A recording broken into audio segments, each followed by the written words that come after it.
Good morning, and welcome to Arlington Street Church, gathered in love and service for justice and peace. Welcome to the Soul of Sunday. We are Unitarian Universalists. Ours is a historic faith with a progressive theology. We affirm the worth and dignity of every person, and that we are all deeply interconnected. We are bound to one another not by creed, but by covenant, and we are called to love with open minds, open hearts, and open hands. Whoever you are, those of all nations, all creeds, all colors, all kinds of love, you are welcome here.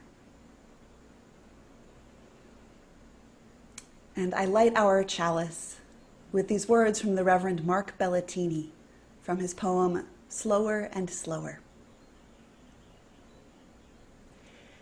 Let the difficulties of the week take their Sabbath now, their brief and simple rest.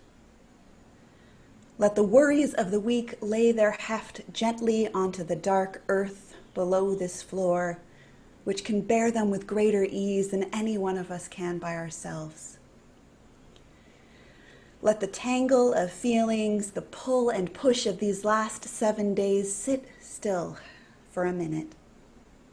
Stop writhing in my heart and move no more than a Buddha at rest under a tree. Let there be stillness in my heart for a moment, the balance point between breathing in and breathing out, like the pause of a dancer between movements in the music. Let the breathing in this room be free and flowing. Let pulses trance a slower rhythm in the wrist.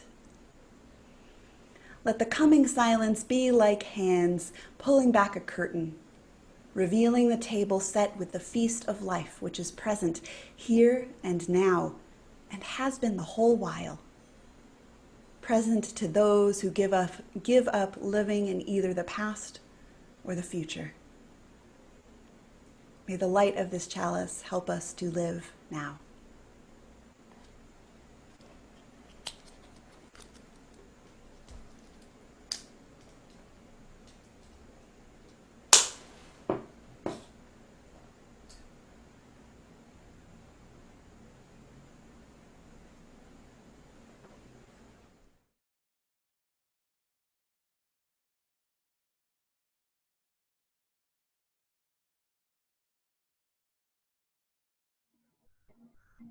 We are excited to have Reverend Joanna Lubkin as our guest preacher today.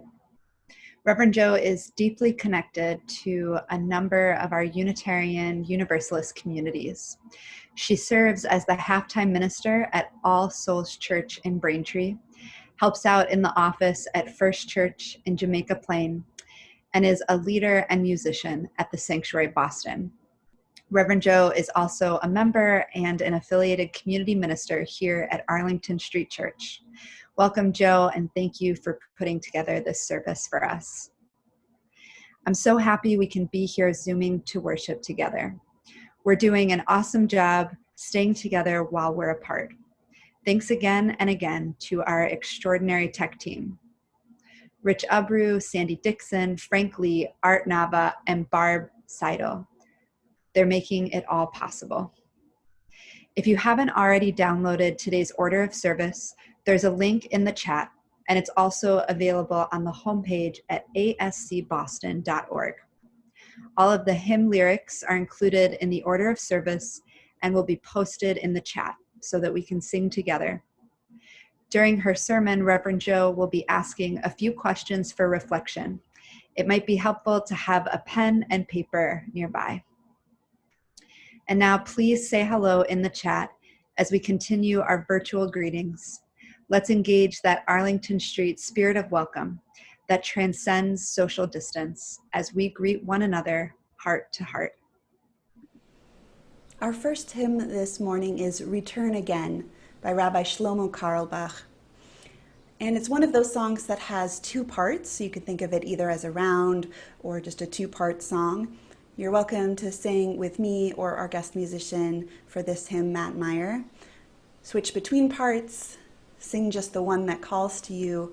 And as we sing, I invite you to consider what helps you return to the home of your soul. So let's sing together, Return Again.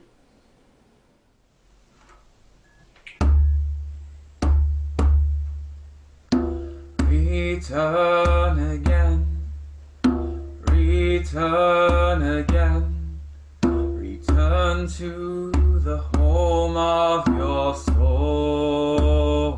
Join with us. Return again, return again, return to the home of your soul. Return to who you are. Return to who you are. Return to what you are. Return to where you are. Born and reborn again. Return to who you are. Return to what you are. Return to where you are. Born and reborn again. Return again, return again, return to the home of your soul. Return again, return again, return to the home of your soul. Return to who you are. Return to what you are. Return to where you are. Born and reborn again. Return to who you are. Return to what you are. Return to where you are. Born and reborn again. Return again. Return again. Return to the home of your soul. Last time. Return again. Return again. Return to the home of your soul. Reborn again. It is now time for our treasured ritual of sharing community candles of sorrow and joy. These candles were submitted at ascboston.org. If you didn't submit your candle and have one you'd like to share this morning, I invite you to type it into the chat. In addition to sharing our sorrows and our joys this morning, let's reach out to one another in the week ahead, staying connected. May these times remind us of how very precious this beloved community is. Despite having to be apart, may we stay very close. And now, in the spirit of invocation, let's join in singing Sanctuary. The words are printed in your order of service and in the chat.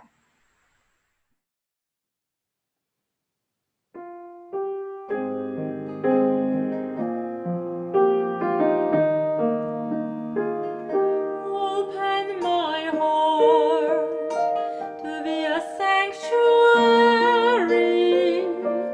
all made holy, loved and true. With thanksgiving, I'll be a living sanctuary for you.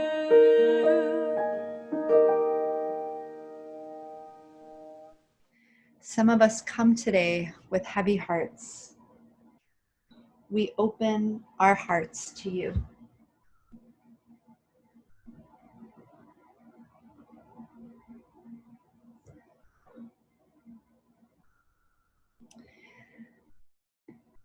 A candle of sorrow from Queen Cheryl.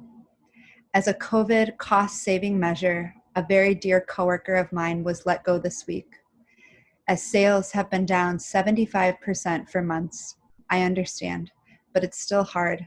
Michael was hardworking, incredibly positive, and knew how to make me laugh on those days when work became insane.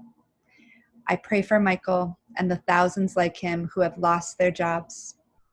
Unlike the current White House, may the next administration show compassion and reach out to help these people as they struggle to pay their bills. A candle of sorrow from Patrice Keegan. My longtime friend and neighbor, Cynthia Loesch Johnson, gave birth to beautiful twin daughters who both died later the same day. My heart is so sad for Cynthia, her husband Jeff, and their son JJ. Zora Kim Johnson and Luna Bell Johnson, presente. A final mixed candle from Arlington Street Church. Upon the death of John Lewis, a congressman and civil rights giant who had been in the work of racial justice for 6 decades. Lewis professed, "You are a light. You are the light. Never let anyone, any person, or any force dampen, dim, or diminish your light. Study the path of others to make your way easier and more abundant. Lean toward the whispers of your own heart. Discover the universal truth and follow its dictates. Release the need to hate, to harbor division, and the enticement of revenge. Release all bitterness. Hold only love, only peace in your heart, knowing that the battle of good to overcome evil is already won. Choose confrontation wisely, but when it is your time, don't be afraid to stand up, and speak out against injustice. And if you follow your truth down the road to peace and the affirmation of love, if you shine like a beacon for all to see, then the poetry of all the great dreamers and philosophers is yours to manifest in a nation, a world community, and a beloved community that is finally at peace with itself. John Lewis, thank you for standing up, for speaking out, and for following your truth and basking us in more peace and love. We need so much more peace, so much more love. May we as a nation stand in your shadow and continue to learn from and embody your beautiful light. And may you rest in peace and in power.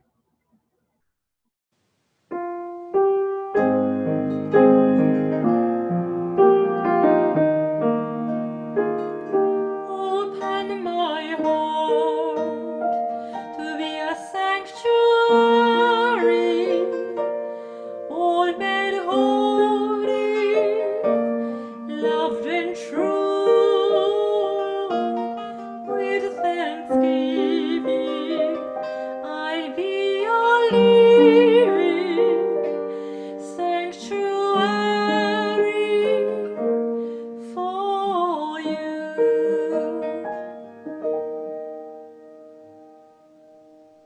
Some of us come today in joy.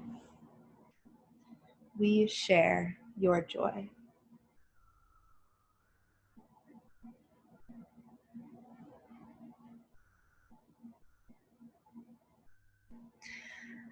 A candle of joy from Don Richter.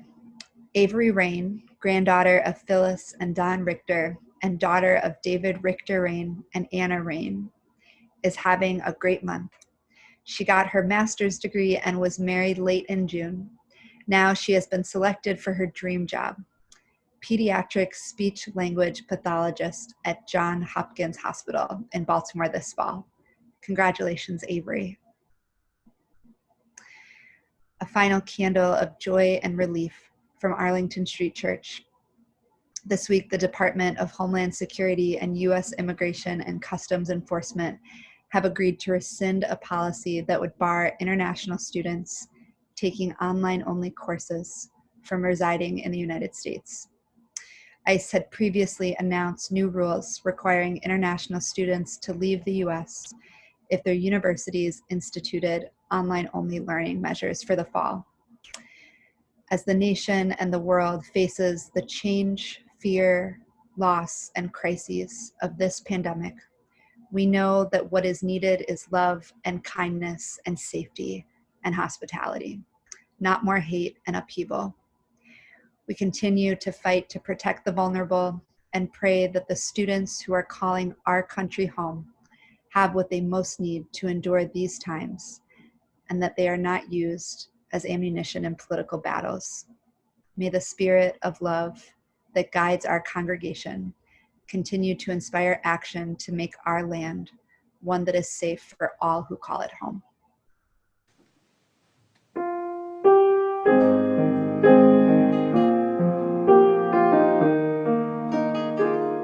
Open my heart to be a sanctuary, all made holy, loved and true. With thanksgiving,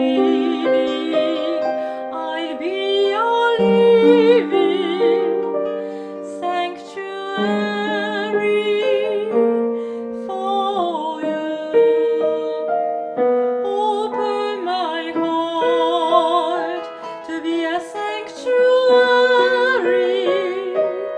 all made holy, loved and true. With thanksgiving, I'll be a living sanctuary for you.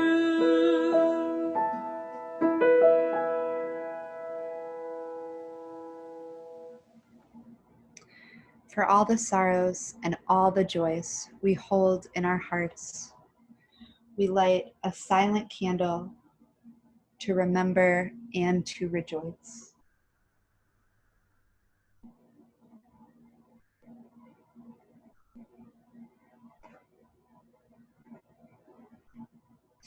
May the peace of our sanctuary enter into our hearts as we share a quiet moment together, breathing our prayers for ourselves,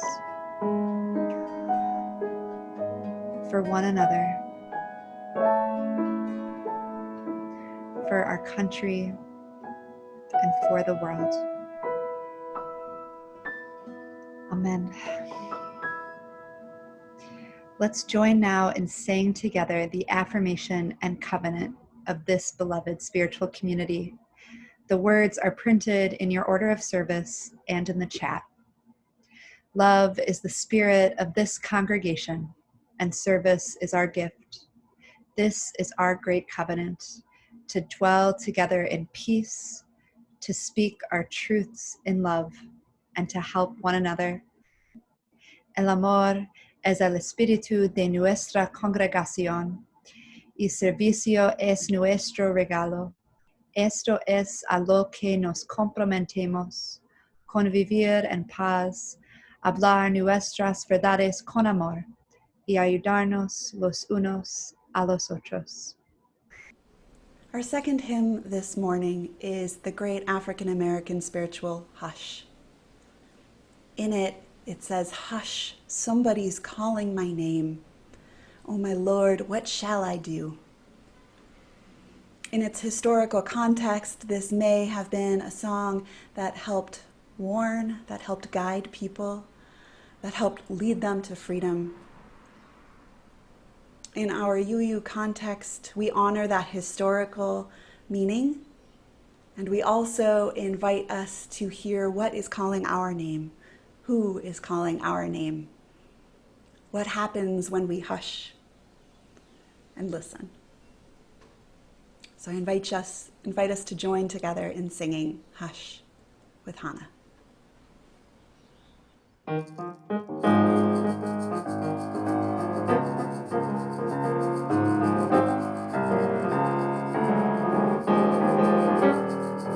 Hush, hush, somebody calling my name.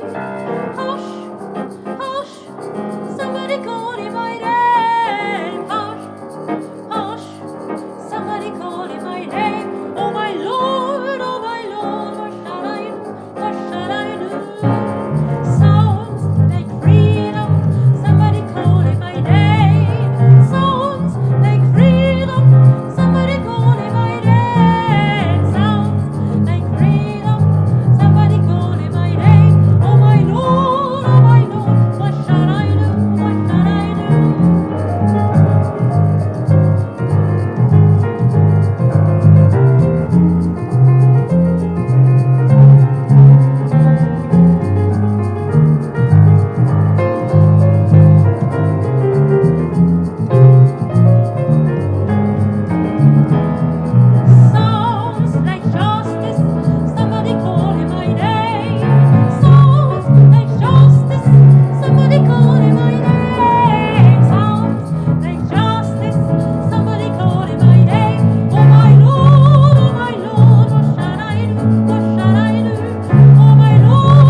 In the relentless busyness of modern life, we have lost the rhythm between work and rest.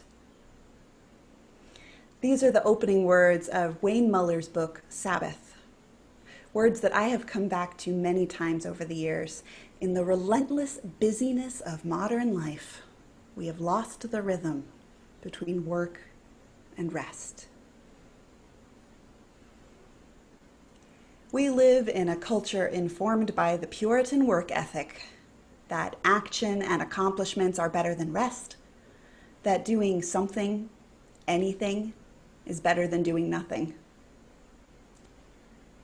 Reverend Muller, a Methodist minister, author, and spiritual director, puts it this way. He writes, "Because of our desire to succeed, to meet ever-growing expectations, we do not rest. We lose our way. We miss the compass points that would show us where to go. We bypass the nourishment that would give us succor. We miss the quiet that would give us wisdom. We miss the joy and love born of effortless delight. Poisoned by this hypnotic belief that good things come only through unceasing determination and tireless effort, we can never truly rest. And for want of rest," Reverend Muller concludes, "our lives are in danger." For many of us, this description of the relentless busyness rang true until about mid-March. The drastic changes to our lives under COVID-19 during the lockdown may have brought that pace to a screeching halt. With schools, offices, restaurants, gyms, and religious communities suddenly closed, time took on a different rhythm for a lot of us.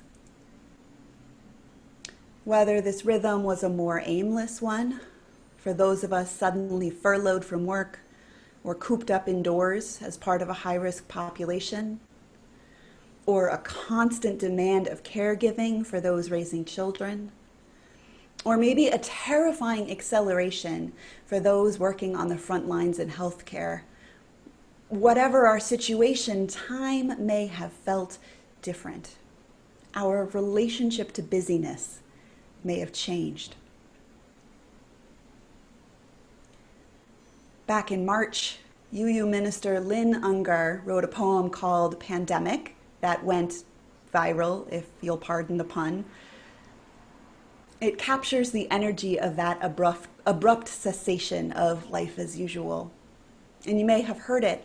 I know we shared it at Arlington Street. It begins, "What if you thought of it as Jews consider the Sabbath, the most sacred of times? Cease from travel, cease from buying and selling, give up just for now on trying to make the world different than it is. Sing, pray, touch only those to whom you commit your life. Center down." As we head into this next phase of life with COVID-19, whatever that may look like, deepening into the summer, the pace of life may continue to change. I commend to you the practice of taking a Sabbath, a time specifically set apart for rest, renewal, and delight. The concept of Sabbath is thousands of years old. Being raised Jewish, I know of it from a Jewish perspective as the Hebrew word Shabbat. It comes straight from chapter 2 of Genesis, from the story of God creating the universe in 6 days. The heavens and the earth and all they contain were completed, and on the 7th day, God finished doing the work of creation. And God blessed the 7th day and called it holy, because on it, God rested from all the work of creation. God rested. The Hebrew text uses the verb lashevet, which in modern Hebrew means to sit down and to rest. And it's from Lashevet that we get the word Shabbat, a day of rest. The anglicized word Sabbath means the same thing. You can use them interchangeably. It is right there in the Ten Commandments, the dual command to remember the Sabbath and keep it holy. In Jewish practice, this has come to mean setting aside the time from just before sundown on Friday evening to just after sunset on Saturday night as a time to rest, to cease from work, whether it's done or not, and make space for delight. Many early Christian traditions shifted their observance of the Sabbath to Sundays, with a similar understanding of it as a day for spiritual rest and prayer. Deepening my own practice of Sabbath during this pandemic has been a godsend, if you'll pardon another pun. Couldn't help it. I made a commitment to attend my synagogue's Zoom Shabbat services every Friday night, right from the start of the lockdown, craving community, tradition, and something other than anxiously scrolling through Facebook and Netflix. From the time that service starts on Friday night, it is an entryway into a different kind of time. For about 25 hours, I wouldn't do any work for any of my jobs. I wouldn't check the news. I would call friends, read novels, hang out in a hammock on my balcony, and I actually purchased a hammock specifically to delight in during lockdown. And after a few weeks, this time became an anchor for me. It gave me a sense of rhythm, something to look forward to, a way to not have my entire life be one big stream of trying to keep productive during a pandemic or keep myself distracted from whatever I was really feeling. It was a time to connect with the quiet that gives wisdom, to be restored for whatever may come in the following week. So I invite us into a time of imagining how we might come to a Unitarian Universalist understanding of what Sabbath time could be. When I was in seminary, it blew my Jewish mind when one of my professors, Reverend Brita Gill Austern, suggested that one could carve out Sabbath time, any day, if you intentionally make it a time set apart. Carving out a consistent time for Sabbath can be a powerful spiritual practice and a spiritual tool for wellness and resilience. So how do we do this, and what might it look like? To start with, pick a time to set apart. It doesn't need to be a full day, but should be at least a few hours. Enough to feel renewed, or maybe even enough to feel bored and experience that for a bit. This time set apart in your schedule is the remember the Sabbath bit. And then figure out what will make this time special. Make it holy. Set yourself some parameters for this time, what you consciously will and won't do. Judaism has evolved a whole host of rules over the centuries about what constitutes work. Not handling money, not conducting business. In more observant communities, that includes also not using electricity, cooking, writing, using the phone, or driving. But it's not just abstentions. There's also important practices that are meant to increase joy. Having festive meals with family and loved ones, singing, communal prayer, special time with one's partner, time for reading and learning. Why? Because by choosing to use your time differently and setting clear boundaries around this time, you are creating a container for delight. Or as Rabbi Abraham Joshua Heschel put it, we create a palace in time on the Sabbath, a realm of time where the goal is not to have, but to be, not to own, but to give, not to control, but to share, not to subdue, but to be in accord. So what does ceasing from work and delighting in this time look like for you?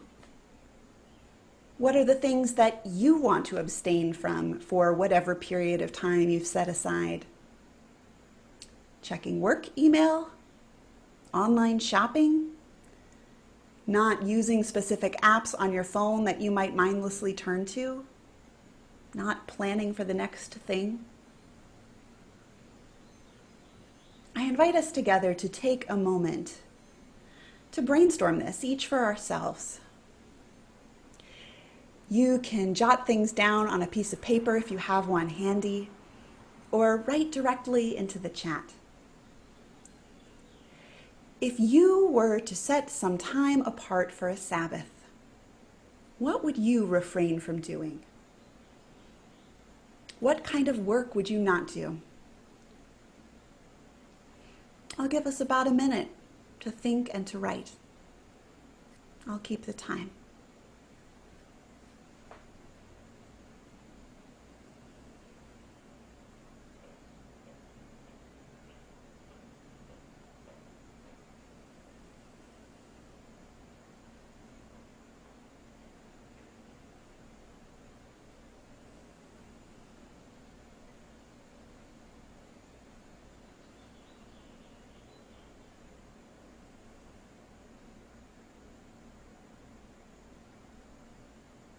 You're doing great. Keep going.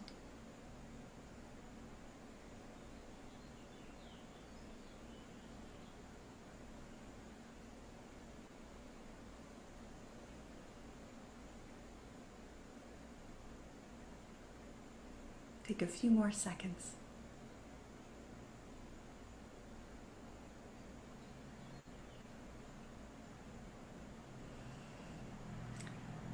You can keep thinking on this, but let's look to the practices that bring us joy and delight. What do you consciously want to engage in during this Sabbath time? What brings you a feeling of renewal and connection? Maybe it's a more traditional spiritual practice like prayer or meditation. Maybe it's being out in nature, reading poetry or a novel, listening to a sermon or a spiritual podcast, interacting with your family in a particular way, or reaching out to loved ones. Go ahead and brainstorm this. It might help to think of this time as just a little sweet retreat. What would bring you joy? Take a few moments to write or to type in the chat. Go ahead.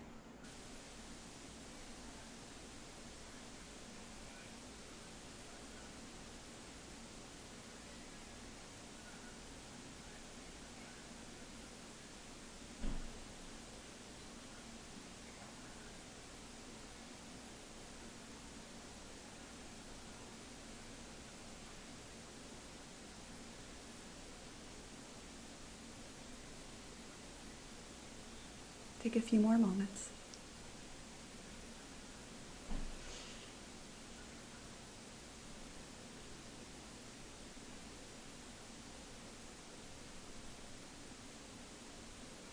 Good.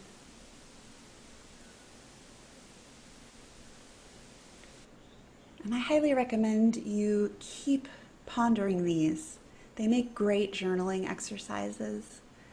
And I imagine the answers will change over time.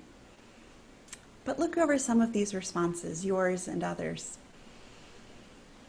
If these could be a fixture in your life, how would that be? Just allow yourself to be curious about that and to be willing to see what possibilities emerge. So, step 1, set aside a clear block of time for rest and renewal. Step 2, get clear on what you want to abstain from and what you want to engage in during this time. And then step 3 is to have some ritual to start and end your Sabbath time.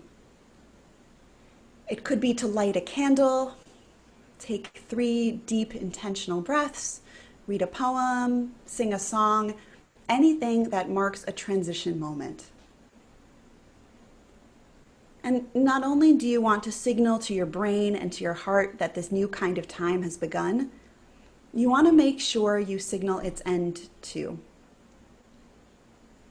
Whenever you're done, whether it's come to the end of the time you've set aside or you get called away, do your little closing ritual. Take a moment to thank that time for what it had to offer you and consciously re-engage with the world.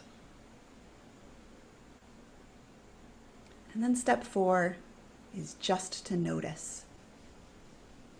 Notice how it feels to practice Sabbath time, how it feels to be present to the moment and to the people who are dearest to you. Notice what insights come to you when you slow down, set aside the need to be productive, and focus on delight. And notice how it helps shape the way you live the other 6 days of the week. Does time with family or friends make us more sensitive to the needs of other human beings? Does delighting in the beauty of nature make us more sensitive to the needs of the earth? Does having taken time to reconnect with ourselves and however we understand the divine give us the renewal we need to keep on repairing the world? I close with another poem from Lynn Ungar, this one called Camas Lilies. Consider the lilies of the field, the blue banks of camas opening into acres of sky along the road. Would the longing to lie down and be washed by that beauty abate if you knew their usefulness? How the natives ground their bulbs for flour, how the settlers' hogs uprooted them, grunting in gleeful oblivion as the flowers fell. And you, what of your rushed and useful life? Imagine setting it all down, papers, plans, appointments, everything, leaving only a note. Gone to the fields to be lovely. Be back when I'm through with blooming. Even now, unneeded and uneaten, the camas lilies gaze out above the grass from their tender blue eyes. Even in sleep, your life will shine. Make no mistake. Of course, your work will always matter. Yet Solomon, in all his glory, was not arrayed like one of these. My friends, may you savor your time of rest and delight. May it renew you, reconnect you, and remind you of what is most important. May you go out to the fields to be lovely.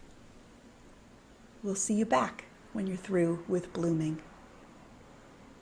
Amen.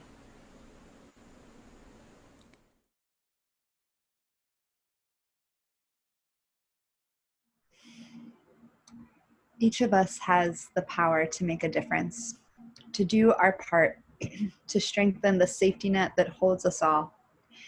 Your generous enthusiasm and support for everything Arlington Street is doing to uplift and uphold us, keeping us strong and connected, is deeply appreciated. All of us opening our virtual wallets and giving our hearts continues to make it possible for us to thrive in these difficult days. Each week, we fill the virtual collection plate, and the generosity of this beloved spiritual community never ceases to amaze us. We know these times are hard and affecting each of us differently. As we continue to live through this pandemic, we are reminded that community is a place to hold each other when we can, and to be held by each other when we need support. If this is a time when you can give, please take a moment now to text the word GIVE, G-I-V-E, to 617-300-0509. Scan the QR code in the order of service, or click on the yellow donate button on the bottom right of the homepage at ascboston.org.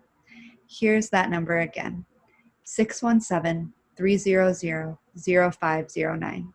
Thank you for your generosity. After you make your gift to sustain our beloved community, please continue to share in the chat what inspires you during these difficult days.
At the close of today's service, during virtual coffee hour, an invitation will appear on your screen, inviting you to join a breakout room. This is an opportunity to visit with each other in a smaller, quieter setting. If you click yes, you'll automatically find yourself there. You can just say hello, or you might want to share a thorn and a rose from this past week, what's hard and what's good. Please be sure to leave time for everyone to speak. I'll try to get around to each breakout room. After a few minutes, you'll be invited back from your room to say goodbye to everyone. There are so many great moments of connection happening this week in the Arlington Zoom room. Thank you to all who are serving as the host this summer to keep these programs going. A full list of events and links to the Zoom room can be found at ascboston.org. Whether you have been a part of our community for decades, or whether today is your first service with us, all are welcome at any of our events. Reverend Kim and Reverend Beth invite you to join them for tea in the Arlington Street Zoom room this coming Wednesday at 5. Bring your own tea. I'll look forward to seeing you here next Sunday morning when I'll be preaching my sermon, What Love Looks Like. Remember, my friends, love is the spirit of this congregation, and we are all in this together.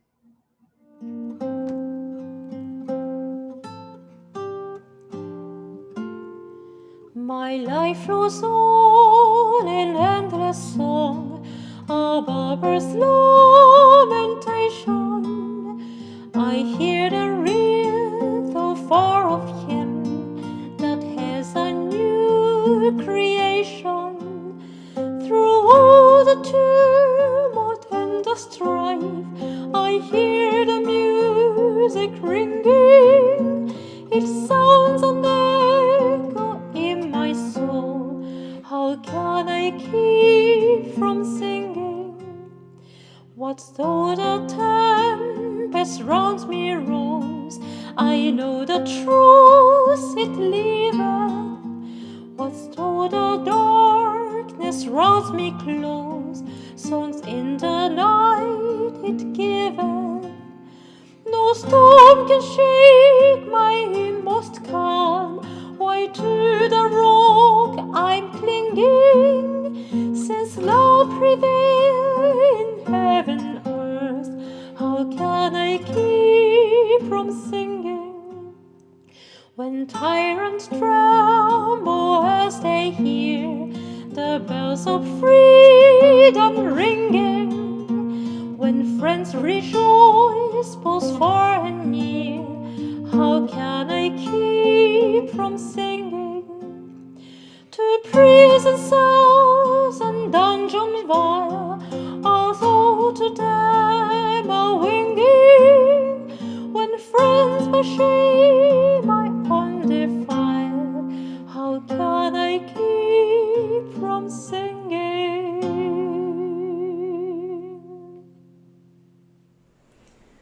For our time of benediction, I invite you to place your hands over your heart.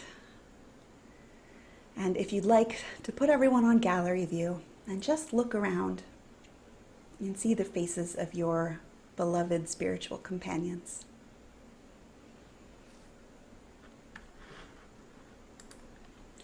Our words of benediction are excerpted from that beloved poem from Mary Oliver. Excuse me. Our words of benediction are excerpted from The Summer Day by Mary Oliver. I don't know exactly what a prayer is. I do know how to pay attention, how to fall down into the grass, how to kneel in the grass, how to be idle and blessed, how to stroll through the fields, which is what I have been doing all day. Tell me, what else should I have done? Doesn't everything die at last and too soon? Tell me, what is it you plan to do with your one wild and precious life? The service begins when the service ends. So may it be. Amen.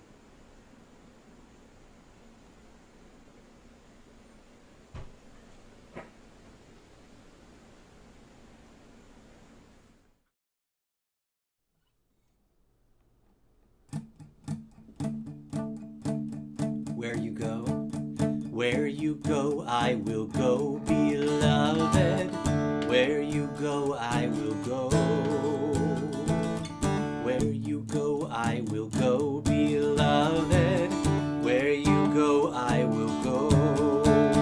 For your people are my people. Your people are mine. Your people are my people. You're divine, my divine. Where you go, I will go, beloved. Where you go, I will go. Where you go, I will go, beloved. Where you go, I will go. For your people are my people. Your people are mine. Your people are my people. You're divine, my divine.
Please visit ascboston.org for more information about this historic Unitarian Universalist congregation.